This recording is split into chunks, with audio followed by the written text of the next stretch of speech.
I want the person that's listening to my voice right now to know that you are powerful, you're special. I've tried to teach you self-love.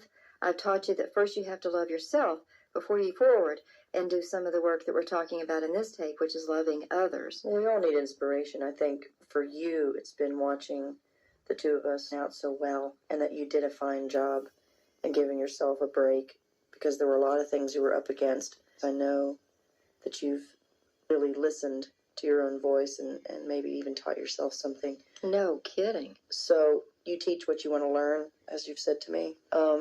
It's important for a father to know how important it is to hug his son, not because it looks good, but because it's important. And there are certain things, yes, that we all know that are important, but we have to be very graceful about how we talk to people out there, because let's face it, I've preaching my life, and I was raised with that strong mother who told me what to do.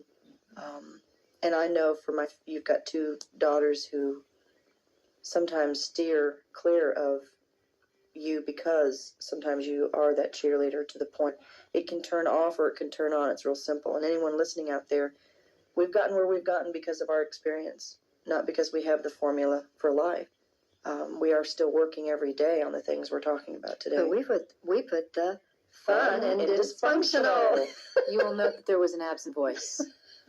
With regards to forgiveness, it's important, too, to forgive yourself. And there's a little anecdote about a Buddhist monk who lived in seclusion with monks. And someone said, "What do you all do up there all day?" He said, "Well, we fall down, and we get up, and we fall down again." So you're going to fail. And I guess that's what I'm trying to add to your cheerleading routine, because you can't be successful all the time, and you have to know that this is your path. But that's why Mom became a nurse, because she wanted to save the world. And then there were these two Buddhists, and they needed to get across a very swollen river, and while they were negotiating it, there came who had on long dresses, and she couldn't cross.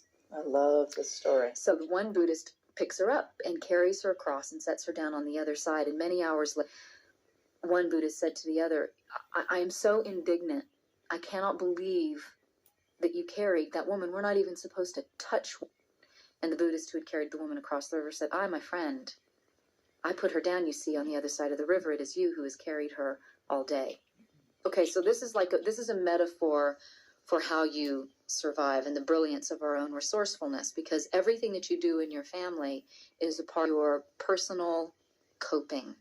It's mechanisms that you develop in order to adapt and get through whatever you're confronted with. And it's important to know that those things need to be constantly adaptable. You may have developed something that was useful at a particular time in your life, and then the circumstances change, need to really be that way anymore. So if you come to a river and you need desperately to get across, and you leave this wonderful raft, and it's very clever, and it gets you tied, well, then what do you do with that raft? Carry it for the rest of the day while you're walking around? No.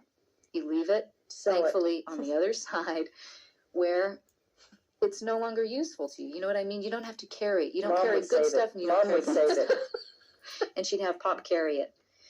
The most thing I think I'm passing on to my children is an amazing self-worth, not based on what they do, but that they were created in the image of God, that they are eternal, they are souls with a body, not just bodies with a soul, and that they are good, despite what they do.